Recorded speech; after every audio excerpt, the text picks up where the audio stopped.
अस्सलामुअलैकुम वरहमतुल्लाहि वबरकातुह। बिस्मिल्लाहिर्रहमानिर्रहीम। तमाम सुनने वालों को अस्सलामुअलैकुम। तो उम्मीद है आप हज़रात अपने सलाहियतों को, मेहनतों को अल्लाह के दीन के लिए लगा रहे होंगे और हमसे बेहतर लगा रहे होंगे, और हमारे लिए भी दुआ करें अल्लाह हम सबको इस पे कामिल एतमाद के साथ लगने की तौफीक अता फरमाए। तो तख्ती नंबर 3 तक हमारी बात हो चुकी थी। अब तख्ती नंबर 3 के बाद जो हमारे यहाँ कायदा होता है उसमें तख्ती नंबर 4 होती है। आम कायदे में तख्ती नंबर 4 को ज़बर ज़ेर पेश यानी हरकत वाली तख्ती कहा जाता है। अब हरकत वाली तख्ती के हमने 3 हिस्से करने हैं, ठीक है जी। वो 3 हिस्से इसलिए करने हैं कि बच्चों को हमने अगर एक सबक देना है तो फिर वो सबक एक होना चाहिए ताकि बच्चा एक सबक पे पूरी तवज्जो लगाए। अक्सर बच्चे होते हैं बहुत ज़हीन, माशाल्लाह घर में भी उन पे मेहनत होती है, तो वो एक दिन में इस पूरी तख्ती को पढ़ लेते हैं, सारा कुछ समझ जाते हैं। लेकिन बाज़ बच्चे होते हैं जिनको फौरी तौर पे समझ में नहीं आती ये बात। तो इसके लिए हमने आसानी पैदा करने के लिए कि एक तो हमने ये कोशिश करनी है कि बच्चों को सही अंदाज में पढ़ने का तरीक़ा सिखाना है। और ज़बर के बारे में हम बात कर लेते हैं पहले कि ज़बर को कैसे पढ़ना है। जब हरकत में सबसे पहली चीज़ जो होती है वो हरकत का पढ़ने का तरीक़ा होता है। उसके अब ज़बर के पढ़ने के ज़बर और ज़ेर और पेश इन तीनों के जो कवायद हैं वो एक ही जैसे हैं। उसमें नंबर 1 पहले नंबर 1 कायदा वो ये है कि ज़बर को लंबा नहीं करना, ठीक है जी। और ये बहुत मुख्तसर कायदे हैं। ये वो कायदे हैं जो आपको तजवीद की बड़ी किताबें पढ़ने के बाद समझ आएंगे। इसलिए अब ये याद रखें कि एक तो ज़बर को लंबा नहीं करना, ठीक है जी। लंबा कैसे नहीं करना, जैसे बा ज़बर बा ये नहीं करना, बल्कि ज़बर को उसकी अपनी हद तक पढ़ना है, वो मैं इंशाल्लाह बताऊंगा। और फिर दूसरा कायदा है मजहूल नहीं पढ़ना। अब मजहूल ना पढ़ने का मतलब ये है कि उसको बा को अपनी हरकत से बिगाड़ कर नहीं पढ़ना कि उसकी हरकत ही उलट हो जाए। जैसे बा ज़बर बे, वो पुराने जो कायदे कानून के बग़ैर यानी देसी ज़ुबान में नहीं पढ़ना। मजहूल पढ़ने का ये आसान सा फार्मूला है कि देसी ज़ुबान में नहीं पढ़ना। बा ज़बर बे ये भी नहीं पढ़ना और बा ज़बर बा ये भी नहीं पढ़ना। फिर तीसरा कायदा है कि झटका नहीं देना। झटका ना देने का मतलब ये है कि बा ज़बर बा ये भी नहीं करना, बल्कि उसका एक मुतवस्सित दर्जे में, ना लंबा करना है, ना झटका देना है, और ना उसको अपनी आवाज़ से बिगाड़ के पढ़ना है, ठीक है जी। अब आप देखें जिस तरह हम शुरू कराते हैं बच्चों को, बा ज़बर बा, ता ज़बर ता, सा ज़बर सा, ये इस तरीक़े से बच्चे को याद करवाना है, ठीक है। अब ये जब याद करवाएंगे आप पूरी तख्ती या तक हो जाएगी। और उसके बाद ये अब मुफरदात की तख्ती, ये याद रखें कि मुफरदात की तख्ती इस तरह से पढ़ानी है।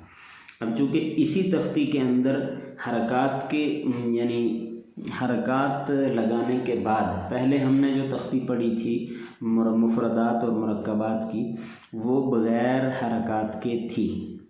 अब हमने तख्ती मुफरदात की भी है हमारे पास, और फिर साथ में इसका एक ये भी है कि मुफरदात के बाद मुरक्कबात भी हमारे पास मौजूद हैं, ठीक है जी।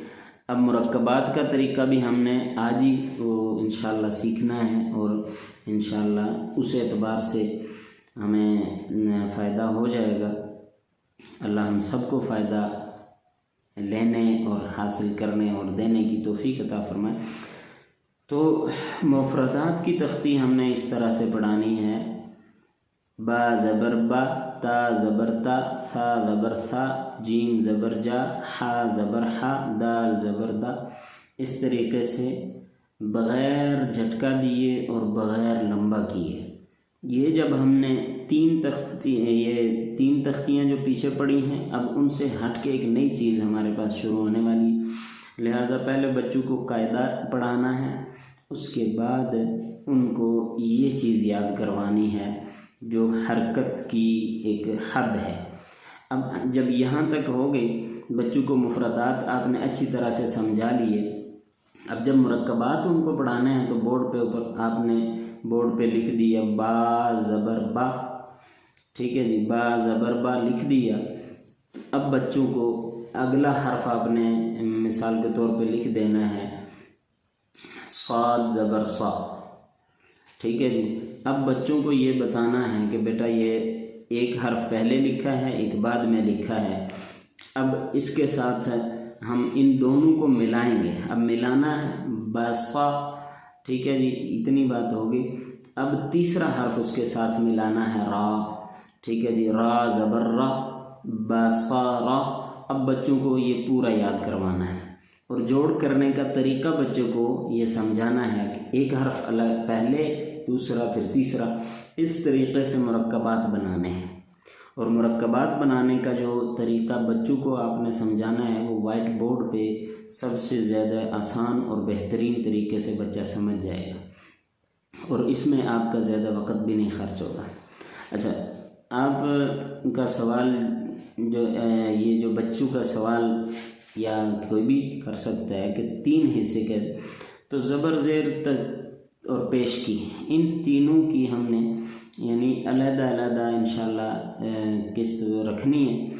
अब इसमें ज़बर ज़ेर पेश को अलग-अलग हमने बताना है।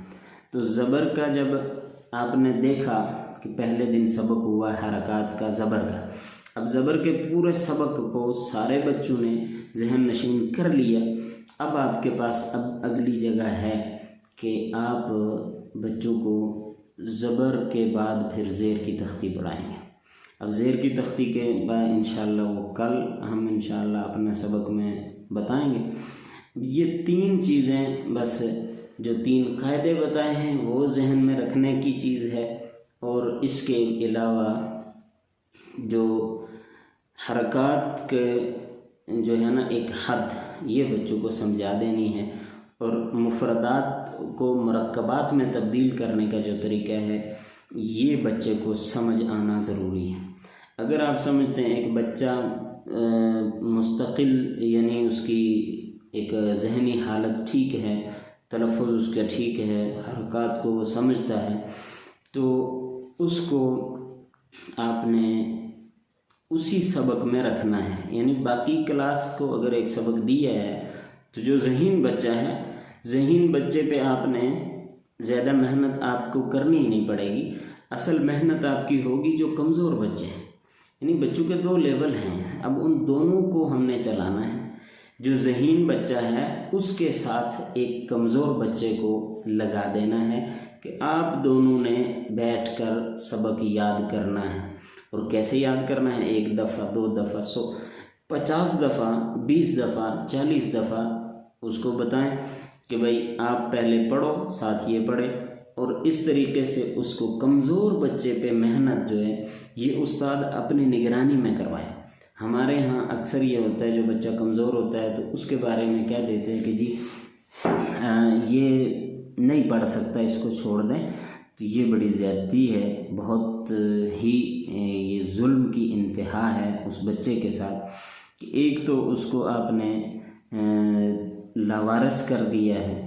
क्योंकि जब आप घर में किसी को देखते हैं कोई बच्चा बीमार या माजूर है तो उसकी ज़्यादा निगहदाश्त की जाती है बजाय सेहतमंद के। तो आपके पास जो बच्चा आया है वो जहनी तौर पर कोई भी बच्चा, मेरा जो नज़रिया है वो यही है कि कोई भी बच्चा पैदाइशी तौर पे कमज़ोर नहीं होता। या तो बच्चे को वालिदैन में से किसी एक का असर होता है, यानी वालिद या वालिदा की उसके गुनाहों का असर बच्चे पे होता है, उनकी आदत का असर होता है, उनकी बातों का असर होता है। वालिदैन बच्चे को सबसे पहले कमज़ोर करते हैं। एहसासी तौर पे जब बच्चा का एहसास कमज़ोर होता है तो वो बच्चा ज़हनी दबाव का शिकार रहता है। जब ज़हनी दबाव का शिकार रहेगा तो वो बच्चा आगे नहीं चल सकेगा। सबसे पहले एक बात ये याद रखें कि अपने बच्चों के सामने आप अपने आप को अच्छा बना के रखें, अपने बच्चों के सामने भी और वैसे भी। अगर आप एक दूसरे के साथ अच्छे नहीं हैं तो आपका बच्चा कभी आगे नहीं चल सकेगा। उस्ताद क्लास में बच्चों के साथ अच्छा नहीं है या उस्तादों की आपस में उस्तादों का ताल्लुक़ नहीं है, इससे भी बच्चों के जहन पे बहुत असर पड़ता है। इसलिए अगर मदरसे में कई असातिज़ा हैं, आपके साथ पढ़ाने वाले हैं, हर एक को बर्दाश्त करें। कोई किसी का रिज़्क नहीं खा सकता, इसलिए कोशिश ये करें हर बच्चे पे इतनी मेहनत करें कि हद हो जाए। आपको मेहनत दो तरीके से करनी है। एक मेहनत है कि आप बच्चे को अल्फाज याद करवाएं और उस बच्चे पे अल्फाज याद करने की मेहनत करें, मखारिज पे मेहनत करें। दूसरी मेहनत आपकी तहज्जुद की नमाज है। तहज्जुद की नमाज जो है वो आपके लिए, आपकी क्लास के लिए, आपके घर के बच्चों के लिए रीढ़ की हड्डी साबित होगी। उस वक़्त में उठ के आपने दुआ करनी है अपने बच्चों के लिए, और उन दुआओं में बंदा नाचीज़ को भी याद रखें, मोहम्मद हम्माद को। आपकी दुआओं का तालिब हूँ। अल्लाह ताला हम सब को तमाम बातों पे अमल की तौफीक अता फरमाए, और जितनी चीज़ें बताई हैं तो अपनी राय का इजहार ज़रूर करें, वीडियो को मुकम्मल देखें। अल्लाह ताला हम सब का हामी और नासिर हो। अस्सलामु अलैकुम व रहमतुल्लाहि व बरकातुहू।